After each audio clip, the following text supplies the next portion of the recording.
Hey, welcome back to Two Stupid Guys Trade Stocks. I'm Dylan.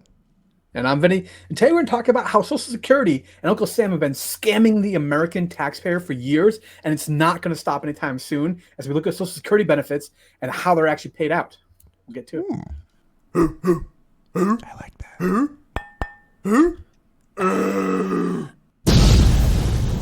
Two Stupid Guys Trade Stocks.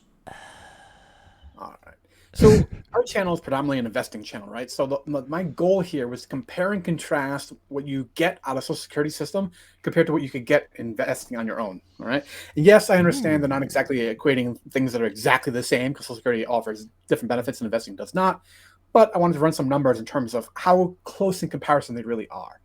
So this is from the Social Security's website. I picked a kind of an arbitrary year, saying that you were born in 1990 and you're going to retire in like 2067, which would be 2057, which would be full retirement age of 67 years for you. And I picked a few different income levels here. So I'm going to show 50,000, 100,000, and maximum Social Security benefits was tops out at $160,000 this year, 2024. Oh, this is for me? Well, yeah. I mean, in general. It's close to my birthday. Yeah, I mean, I figured people like in our age range, this is a good rough approximation, right? All right. So 1990, if you were making 50K and you're going to continue making 50K, all right, you're not going to change careers like that. You'd be looking at a full retirement age payout by Social Security of $2,000 a month, $2,002 here. Okay, that's what the screen out is. Right? Okay. Now we're going to go to the next page. All right. So your total paid in from here on out, all right, from 2024 forward, would be $200,000, just a little under that. Right? If you live to the average life expectancy in the United States, which is 77, you would collect your benefits for 10 years. Right? Right. That would equate to about $240,000 in payouts. Okay. All right. Now, You actually made money. Yeah, you did. Exactly. Now let's look at what would happen if instead of you putting the money in Social Security, if you had invested that amount in something that returned about a 6% average rate of return, which is conservative. Right, historical average S&P 500 is about 10.8%, so it's much higher than that. But 6% is a nice conservative number.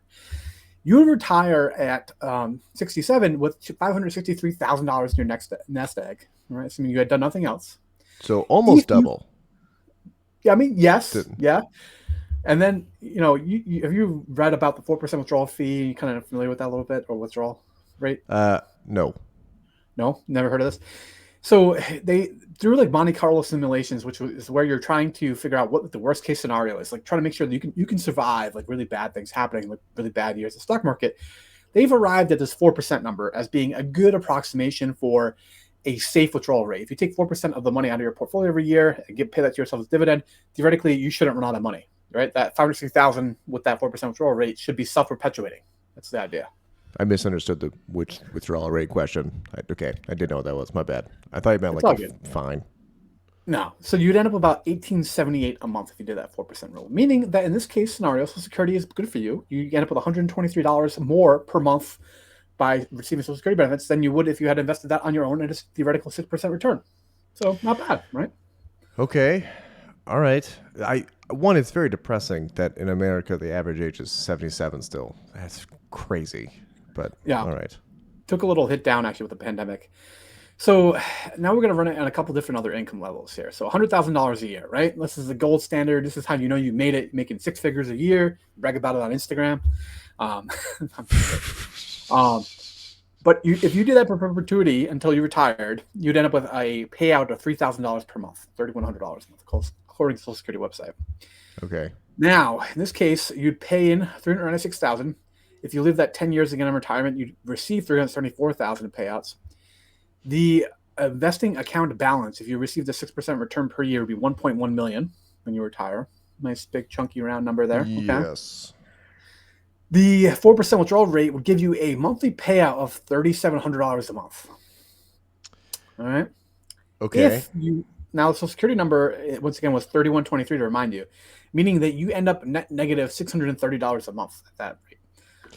And it's not only that though, right?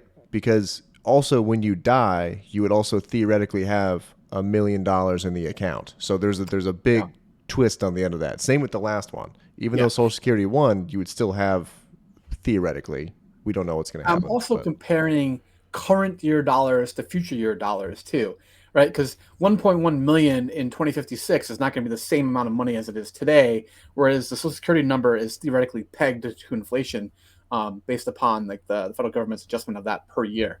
Right. So Okay. that number That's a would good point. actually probably be higher in the future, but that's the best approximation I can do now, right? Why can't you just see the future, Vinny? Work harder, man. Yeah. Come on, Jesus. By the way, Taylor Swift is wearing a red lipstick tonight. Okay. Called it. And then I did another scenario here for people that are making that real good cheese right there, 160K a year. Your benefit tops out 38.69 per month. All right, so not a significant bump up from the prior one at 100,000, despite making 60K more per year. So think about it that way. And when we run these numbers, you pay in 635, you receive $464,000 in benefits. Once again, assuming you live 10 years in retirement. This 2056 account balance with that 6% return would give you $1.8 million. So a 4% withdrawal from that would give you $6,000 a month, meaning that the Social Security ends up being over $2,000 per month less than you would if you had invested that money on your own. So this is a highly progressive tax where the more money you make, the more you pay, and the less proportionally you receive in return. Yeah, that man, and that's with the 6% annual rate too. Not even like 8. Yeah, I mean, which that's is going to probably. change that a lot. Oh yeah. We were running enough different scenarios that I didn't want to run it with different rates of return, which obviously is something interesting to me. But just to make it nice and safe and easy comparison across the board, So the lesson here is that we really should put Nancy Pelosi in charge of the Social Security slush fund, so that we get those really really nice returns over the next like 40 years. She's I gonna live that don't. long, anyways, too. I mean, she is incredible. That's fair. I don't see the problem. Well, I'm saying that, and now I'm seeing the problem on why I couldn't like take 3% and just acknowledge, hey, I'm going to collect less Social Security and put that in Yeah. the SPY 500 or the Qs, and then whatever Yeah. happens happens. I just don't see. I mean, I do see the problem because then it It's doesn't go been to the talked government. about before too, like because a lot of the money paid in by Social Security tax has been used to pay for other government programs. It hasn't been specifically set aside. They talked about the Social Security lockbox, right? They also talked about making like government managed accounts where you'd be paying in this money into your own account that was kind of run by the federal government, and they'd be able to earn rate of return on that. Then you would share in that none of those have really panned out because of politics, right? Like they can't get anything done for better or worse. Yeah, I would be a little bit nervous on the government investing in it, right? Because you always assume that things are going to be okay, but then there's that regional bank, that video that we did yesterday where they put all their money into a crypto scheme. A bank. A Yeah. bank did that and then lost $47 million and the bank was no longer solvent. So that's interesting. Although, you're right though, Nancy Pelosi kills it every year. She does crush it. I would be okay if she was on top of it. Yeah. Oh, jeez. All right. So Social Security is not great if you're making a lot of money. Interesting. Yep, exactly. So that's why the more money you make, the more responsibility you have to save and invest for your own retirement. So take that with you. Really, we should all strive for like 85 years old. That would set the system. All right. All right, guys. Have a good one. Catch you later.